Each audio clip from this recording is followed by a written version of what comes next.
Bom dia, ouvintes da Rádio FJR, momento para o trabalhador no ar. Nessa manhã gostosa, hoje com dois convidados muito especiais. Eu vou pedir para dar um bom dia para vocês, o colunista do Pro Trabalhador, que é o nosso Bernardo Santos. Bernardo, você veio hoje aqui, dá um bom dia para os nossos ouvintes. O que você veio falar hoje aqui no Pro Trabalhador? Bom dia, caros ouvintes aí da Rádio Pro Trabalhador. Hoje nós vamos falar sobre economia compartilhada, um tema muito polêmico, com vários pontos aí de vantagens, desvantagens. Vamos abrir um pouquinho aí para o público, ver o que eles têm a respeito, vamos trazer um pouco mais de esclarecimento sobre esse tema ainda não tão abordado na nossa realidade. O Bernardo publicou um artigo mês passado no Pro Trabalhador, né? Na realidade, nós estamos na Rádio UFJR, é o Momento Pro Trabalhador na Rádio UFJR, né? E aí a gente publicou um artigo do Bernardo, onde falava, a gente está todo mundo feliz com a economia compartilhada e tudo mais, mas o Bernardo, como jurista, assim como a Regina Ramalho, a gente fica muito preocupado de que as coisas aconteçam de forma regulamentada. Porque quando o negócio está dentro das normas regulamentadas, a pessoa, né, o usuário do serviço, fica melhor amparado, o trabalhador do serviço fica melhor amparado e o prestador de serviço também fica melhor amparado. É bom para todo mundo.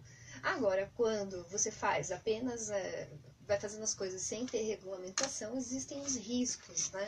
Então é importante a gente esclarecer também sobre os riscos. Além disso, já que a gente vai falar de empreendedorismo hoje, na questão da economia compartilhada com o nosso colunista, né, que é o Bernardo, eu também trouxe a Cíntia Sena, que ela é educadora, né, Cíntia? Dá um bom dia para os nossos ouvintes. Bom dia a todos. Obrigada novamente pelo convite. E a Cíntia vai falar sobre um erro que ainda é muito recorrente quando o assunto é empreendedorismo, que é a questão de que muitas pessoas não sabem lidar com as finanças da empresa.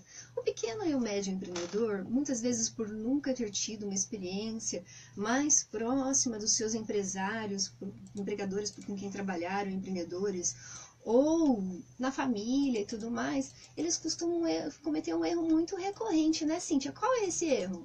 Olha, um erro básico aí que faz com que milhares de empresas não cheguem aí até os 5 anos, que é confundir o que é receitas e despesas da empresa com o que é receitas e despesas da família. Confundir o que é receitas e despesas da empresa com o que é receitas e despesas da família? Sim, isso mesmo. A família acaba muitas vezes consumindo o lucro da empresa e, consequentemente, não tem a visão não só de curto prazo, mas de longo prazo. Por ser uma renda variável, ela acaba pegando alguns recursos e não separando. Faz com que acabe tendo gastos maiores e a empresa não consiga se perpetuar. E a empresa não consegue se perpetuar, né? Imagina, você não tem esse costume, você aí de casa misturando, pega dinheiro de casa, ou seja, da feira, e paga as contas do negócio. Pega o dinheiro de pagar as contas do negócio, pagar o seu funcionário e paga a viagem da esposa. Não pode, né, gente? Tem que saber fazer essa diferenciação e hoje a gente vai aprender aqui umas dicas com a Cíntia. E no caso da economia compartilhada, que está fazendo muito sucesso, Bernardo, quais têm sido os principais riscos? Eu vi que você falou lá sobre um site, que a gente não vai citar o nome, mas que está fazendo muito sucesso, a gente quer que continue fazendo sucesso, que é um site onde as pessoas podem estar se hospedando, né, de maneira mais barata, que aliás já é uma tendência no mundo inteiro, o Brasil que demorou um pouquinho para descobrir sobre isso. Mas quais são os principais alertas que você traz nesse sentido? Acho que a maior dificuldade aí da economia compartilhada é justamente a falta de regulamentação específica. É porque assim, a economia compartilhada ela traz características muito peculiares, muito próprias, né? A primeira dela é economizar através do compartilhamento. Só que, quando a gente fala em economizar, a gente está mexendo em toda uma receita de toda uma sociedade, de toda uma cidade e talvez até de todo um país. E quando a gente fala em compartilhamento, a gente tem que entender que nós estamos agregando pessoas muito diferentes, com perfis diferentes, com ideologias diferentes, que vão usar para coisas diferentes. E é nisso que precisa se tomar o cuidado. E é justamente esse impasse que a gente tem encontrado muito no Brasil. Já vista agora uma empresa que lida com compartilhamento, mas no ramo de transporte, sofreu uma ação trabalhista e perdeu. Então, assim, a característica da economia compartilhada foi ignorada nesse sentido, por falta de tipificação específica. Então, para mim, o que eu tenho visto, o que eu tenho observado, é isso, a falta da normatização. E a falta da normatização vem pela falta do conhecimento. Já visto é novo, né? Não se tinha isso ainda aqui no nosso país. Então, tudo que é novo assusta um pouco, causa transtorno. Mas o nosso papel enquanto comunicador é exatamente a gente pegar e dar um norte com relação a tudo isso. Então, o convite para que vocês continuem ouvindo a Rádio FJR, que está bombando de acessos. Meu beijo ao grande mestre Figueiredo Júnior, inovador nessa área de rádio web, que teve essa ideia de fazer esse mecanismo de comunicação diferenciado, foi pesquisar internacionalmente, trouxe a novidade pra gente, mas continue aí ouvindo a gente pela Rádio FJR e também pelas nossas redes sociais. A gente vai para um breve intervalo hoje com o nosso sonoplasta Juan, com o nosso sonoplasta Juan, que está aqui dando um suporte, porque o nosso amigo Caissara tá em casa, que teve essa questão de perder o seu filhinho. Então, amigo Caissara, se você estiver escutando a gente, que Deus te conforte a sua família. E o nosso beijo carinhoso para você. E continue ouvindo. Até mais!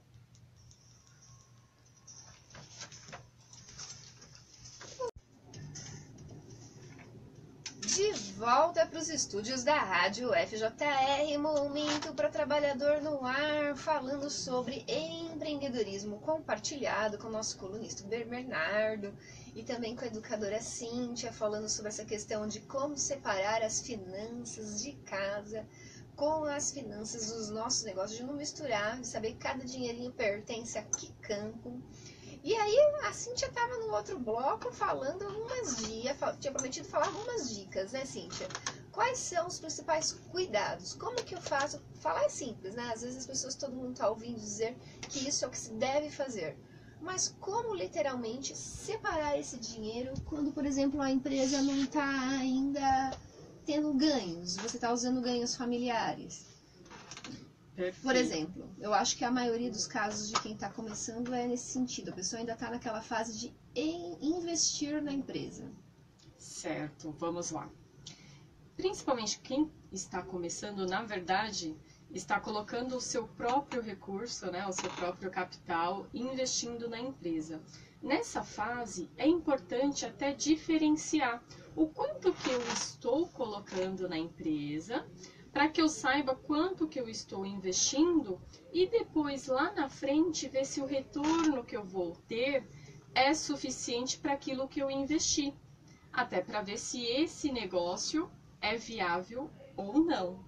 Então eu tenho que começar a observar quanto que eu estou colocando mensalmente, aonde que eu estou investindo, ou mesmo que já venha algum recurso, o quanto desse recurso eu já abato ou diminuo desse investimento que eu vou fazendo para estabelecer, deixar ela pronta aí para funcionar. Depois disso que eu comecei a investir, o que é legal eu destacar, separar o quanto que eu estou colocando na empresa, o quanto que ela está girando, o quanto que eu tenho de gastos específicos que é dela. Em muitos casos também, a família e a empresa ocupam o mesmo espaço. E aí essa divisão acaba ficando um pouquinho mais difícil de visualizar. Então é importante eu separar o que eu tenho de gastos, por exemplo, de água, de luz, telefone, que é para a finalidade da empresa, daqueles que é da família. A partir do momento que começa a entrar recursos, começa a gerar renda, eu preciso também identificar quanto daquela renda ela foi proveniente daquilo que eu tinha, pode ser produtos ou pode ser serviços, para abater esses custos, e a diferença, esse lucro, que a gente chama num primeiro momento, eu separar uma parte para a empresa, para ela continuar, para que ela consiga se manter sem precisar de capital, de investimento da família. É o tal capital de giro, mas esse aí pessoal. Isso. E com isso, ela separar a parte dela. Mensalmente, conforme vai tendo as receitas recorrentes, a família ela tem que sentar, analisar e ver qual que é o padrão de vida dela, quanto que ela necessita por mês e definir um prolabore, uma retirada mensal, como se ela fosse funcionária. Porque se ela não define um valor ou um teto, vai sempre precisar, como dado lá no exemplo, preciso pagar uma conta aqui, vou na feira, vou no supermercado, vou usando caixinha que tem ali da empresa. Surgiu um imprevisto com as crianças na escola, que não estava programado no orçamento. E aí, quando vê, pensa que a empresa que não está dando lucro ou não tem geração de renda, sendo que, na verdade, a família que vai estar consumindo todo aquele recurso por não ter essa visão ou essa definição. Cíntia, você tem pegado muitos clientes nessa linha? Olha, eu diria que um dos meus primeiros clientes, até que me motivou a ir mais a fundo, estudar sobre, foi nessa linha. E graças a Deus, tem uns 4 anos, eles continuam, se mantêm por conta dessa definição. A família estava fazendo com que a empresa não se perpetuasse, porque não tinha essa separação, essa divisão. Então, um dos primeiros clientes já te fez foi necessário que você pesquisasse mais sobre para poder orientar, dar essa consulta. Então, significa que você não precisa passar por esse drama sozinho, você pode contar com o apoio de um profissional. Pode, não precisa, porque muitas vezes o que acontece tudo isso não é só visão financeira, é visão de hábitos e comportamentos. O mesmo que eu tenho com a minha família, eu vou levar para a empresa. Então, principalmente se é só a família que faz essa gestão, faz esse gerenciamento, não tem ninguém de fora, até porque está começando. Então, essa divisão do que cada um vai fazer, o seu papel, o que vai separar, é necessário, importante. E quando se tem essa visão de fora de quem entende um pouco desses hábitos, dessas rotinas, ajuda bastante a enxergar aquilo que a família não está encontrando ali.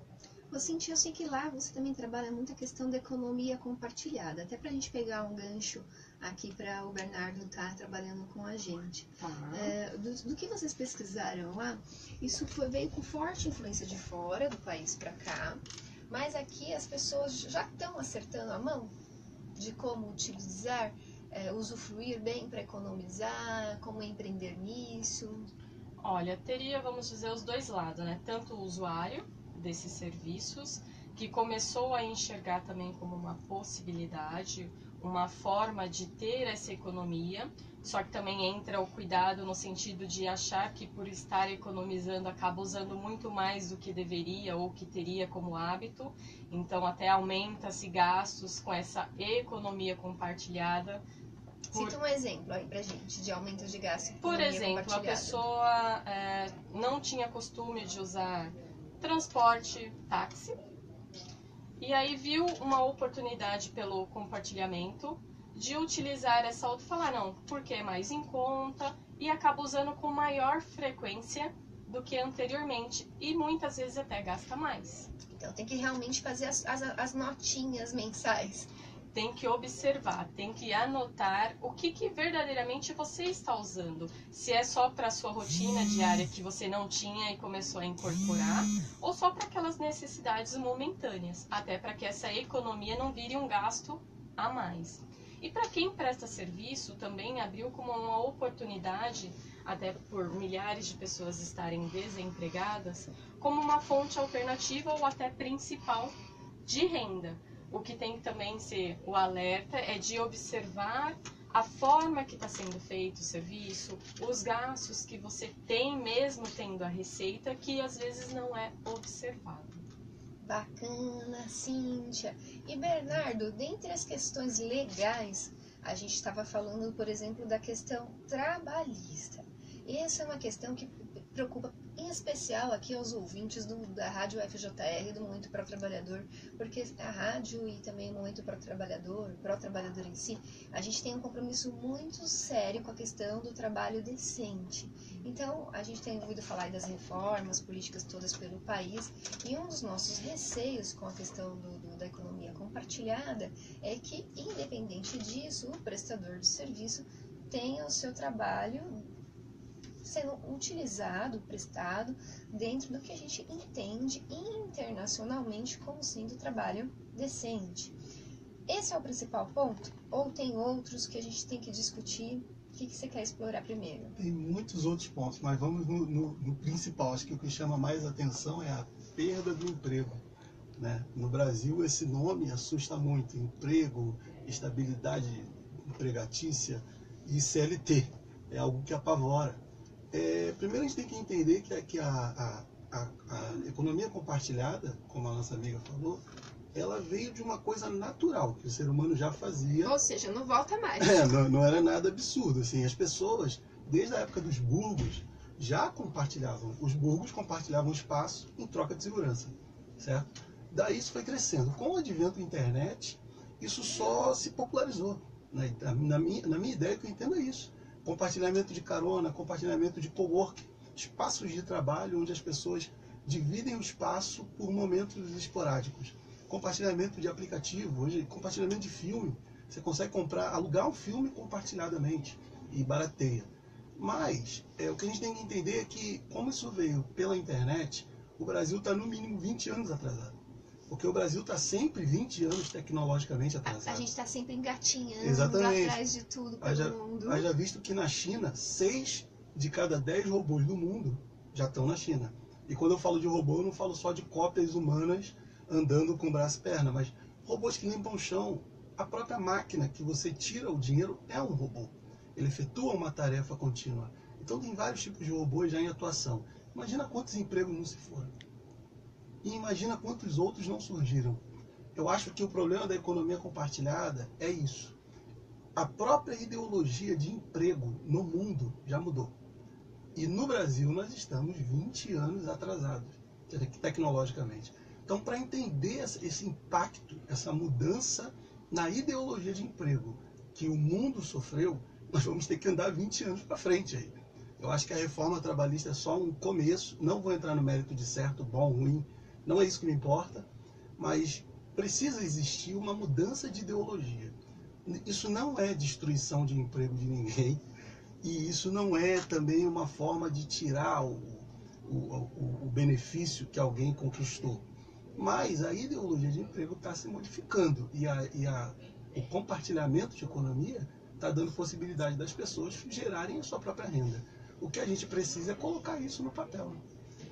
Para regulamentar, como é que vai fazer? Se veio, se vai ficar, como é que vai fazer? Como é que serão essas relações de trabalho? Será que elas seguem os critérios internacionais, onde funciona a economia compartilhada, sim, só que funciona respeitando o que se entende como trabalho decente? Onde tem uma coisa, onde só um polo ganha, não dá. Então não dá sob a desculpa de que vai se gerar mais trabalho, que vai gerar mais emprego, você permitir essas outras relações de trabalho que sucarteiam, né? Que exploram, né? Por exemplo, a preocupação com a terceirização, né, para vocês ouvintes da Rádio FJR no Momento para o Trabalhador, é o fato de que, de repente, algum segmento que ele teria lá, num quadro dele, 1000 funcionários, e aí ele teria que ter, por exemplo, todos os profissionais da área de saúde e segurança do trabalhador, por causa daquela quantidade de funcionários que ele tinha dentro da empresa. Se ele terceiriza um parte para cá, parte para lá, parte para lá, o trabalho vai ter que continuar sendo feito, mas nem sempre ele vai ser feito com as questões de saúde, segurança respeitada, quando antes você tinha com muita dificuldade, porque a gente falta fiscal, a superintendência está defasada em termos de fiscal, por exemplo, os nossos fiscais estão aposentando, morrendo, e não tem novos fiscais adentrando no serviço público de fiscalização. Então essas coisas a gente tem que conversar bastante, a gente tem que dialogar bastante para não deixar passar. Bem, já vai dar aí o intervalo de novo da Rádio UFJR e na volta a gente vai falar mais um pouquinho dessas experiências de regulamentação, falando sobre mão de obra, porque não dá para falar, né, deixar de falar nisso nesse momento atual que o país está vivendo, mas a gente vai falar também, né, enquanto consumidor. Né, doutor Bernardo? Sim. Eu já ia falar B, a gente chama às vezes ele de B, não é B, não, doutor Bernardo. Bem, a gente vai conversar mais um pouquinho durante o retorno do intervalo sobre isso, e a Cíntia vai citar pra gente alguns exemplos, pode ser, Cíntia, de economia compartilhada, mas também que ainda está sendo feito de maneira dificultosa com relação à questão das rendas. E que mais de dicas você pode dar nesse sentido de como controlar e separar esses orçamentos e até formar um capital de giros para os seus sonhos, preparar melhor para esse momento de empreendedorismo? Continue ouvindo a Rádio FJR. Às vezes, principalmente quem vai viajar, então de hospedagem. Vai para um curso, vai para um passeio. Então, cursos, passeios, transporte, que a gente tem bastante. A questão também é de você fazer essa economia compartilhada que a gente... Eu acho que está retomando um pouquinho mais a questão de roupas, acessórios. Então você consegue usar, às vezes, coisas que você vai usar uma vez só. Você consegue fazer essa troca, essa economia. Então, tem muitas coisas no nosso dia a dia que a gente já utiliza, mas às vezes a gente nem observa que faz isso. No caso, a gente consegue também fazer essa economia, esse compartilhamento, principalmente com as redes sociais. Às vezes um serviço, algo que eu sei fazer ou que eu tenho uma habilidade, eu presto ou faço para uma outra pessoa e ela me retribui também com o serviço com o que ela sabe fazer. Voltamos ao escambo. Sim, perfeito. Está diariamente na nossa vida. E muitas vezes as pessoas falam, eu só consigo fazer determinada tarefa ou determinado item, serviço, se eu tiver dinheiro.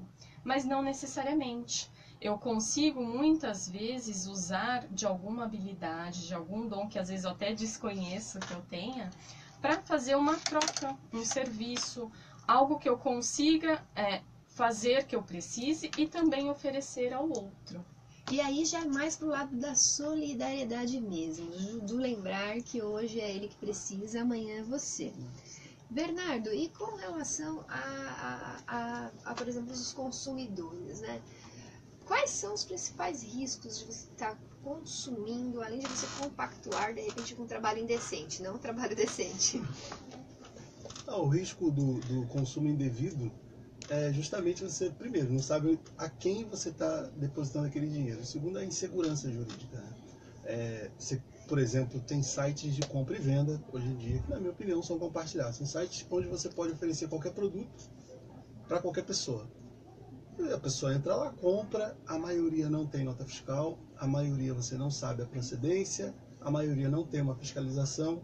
Consequentemente, se não tem nota fiscal, não teve arrecadação, e outras coisas que depois o consumidor entra num outro site compartilhado de reclamação. Aí ele compra alhos por bugalhos, né? Que a gente brinca. Então, assim, nós temos empresas gigantescas de tecnologia que vendem todo tipo de produto tecnológico, que são muito utilizados no dia a dia. E nós temos sites que são de compartilhamento, que vendem, que chegam até a se chamar saldão, coisa desse gênero.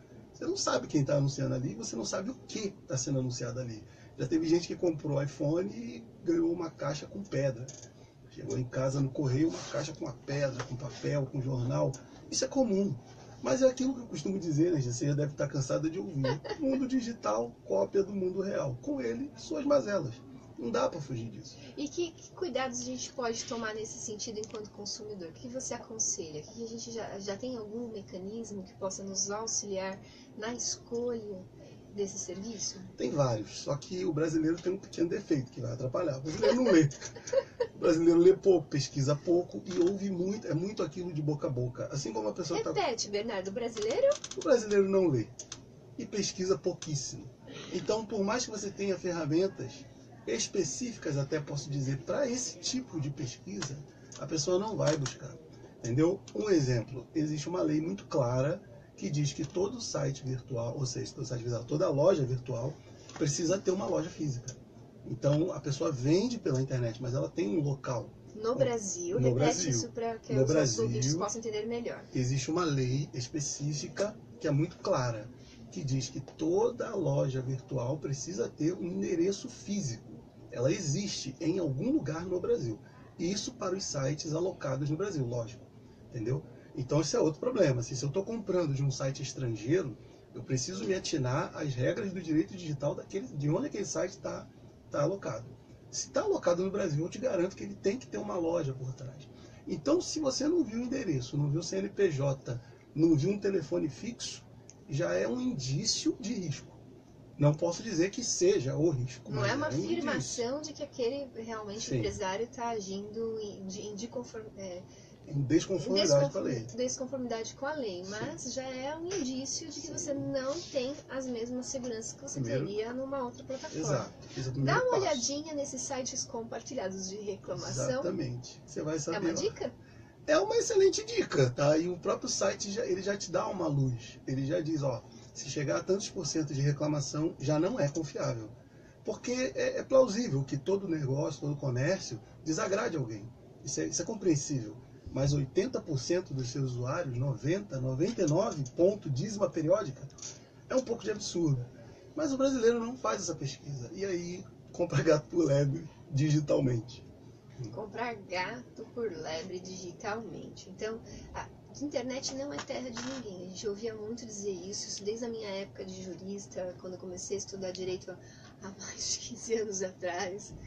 Enfim, eu estou entregando a idade já, né? Já dizia isso, que a internet era terra de ninguém. A internet ainda falta muita questão regulamentatória, até porque é muito novo para o nosso país essa entrada no mundo digital. Mas já existem sim algumas regulamentações e é importante que você conheça.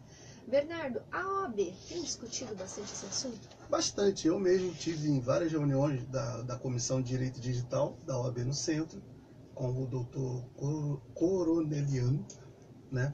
E assim, nessa comissão a gente tem especialistas de várias áreas, não só do direito e não só da área digital. Tem muitos empresários do ramo digital lá que sofrem o impacto direto. Tem muitos advogados e muitos pós-graduados, doutores na área, que estão debatendo leis para regulamentar isso. Então, há sim uma preocupação da OAB, todo um contexto. O pessoal do ramo imobiliário, do qual também tenho muito contato, inclusive eu deixar um abraço aqui para a doutora Cristina Nascimento, presidente da Comissão de Direito Imobiliário do Butantã, tá? Então, eles têm um grande debate em torno desse compartilhamento de imóveis. Porque a lei imobiliária no Brasil é super engessada. Tem um monte de regras e um monte de nuances. De repente chega alguém e fala, você pode alugar, você pode fazer isso e aquilo pela internet de forma simplificada. Isso gerou uma preocupação bem grande, então a OAB está em cima disso sim. Eu tenho acompanhado todos os debates que aparecem, eu procuro. Inclusive vai ter agora o debate do próprio Superior Tribunal sobre aqueles impasses que houveram no WhatsApp no ano passado. Então foi marcada para junho, se eu não me engano, a reunião. Então há uma preocupação, não só da OAB, mas de todo o direito brasileiro. Está se voltando. Como a gente disse no início, o mundo mudou. A ideologia empregatícia, a ideologia jurídica, ela vai se adaptar. Isso é inevitável. Como? Esse é o problema. De maneira decente é o que a gente espera. Exato. Frisando sempre isso. Cíntia, na questão de você separar os orçamentos para você vir a empreender, né? A gente está vivendo aí uma série de demissões pelo nosso país, vários planos de demissão voluntária, inclusive, e a pessoa às vezes acha que é boa naquilo que ela faz, né? Eu sou boa jornalista, vamos empreender. Eu sou bom de TI, tecnologia, vamos empreender. Bom sonoplasta, agora eu vou empreender no meio de sonoplastia. Mas ela se prepara financeiramente para isso? Olha, infelizmente a grande maioria não. O que seria se preparar financeiramente para empreender? As pessoas acham que é necessariamente ter o dinheiro, mas será que é isso? O dinheiro é uma parte dela, tá? O que é importante nesse momento eu tenho que ter a questão financeira, sim. Então, se eu vou querer empreender, eu tenho que ter uma reserva. de pelo menos aí de 6 a 1 ano, para que eu consiga me estabilizar, me manter, porque também não vai vir a receita nesse mesmo momento. Eu tenho que ver... Repete o prazo, Cíntia. De 6 a 1 ano. De 6 meses a 1 ano. Até porque é o tempo que a gente está verificando atualmente as pessoas retomarem os seus empregos. Deixa eu só fazer uma descrição para quem está só ouvindo pela Rádio FJR e não está assistindo pela rede social. No momento que a Cíntia dizia isso, Regina baixava a cabeça e concordava. Ed sacudia a cabecinha de lá. Juan tava ali meio assim, então vou pensar melhor no que eu ia fazer na minha vida. E o Bernardo dava um sorriso largo. Ou seja, acredito que aí em casa a reação esteja sendo semelhante. Continua, Cíntia. Por que a gente comenta dessa questão de 6 a 1 ano? Porque independente de como eu vou começar a empreender, não necessariamente a receita vai vir no mesmo momento. Até porque eu estava acostumada com um valor, uma verba fixa, ali no meu mensal. Todo mês. E as contas vão continuar vindo, sem ter ou não aquela receita. Então tem que fazer frente, pelo menos, no mínimo, para isso. Além disso, eu tenho que saber qual que é esse negócio que eu quero empreender. Se eu já tenho não só o conhecimento, mas a prática.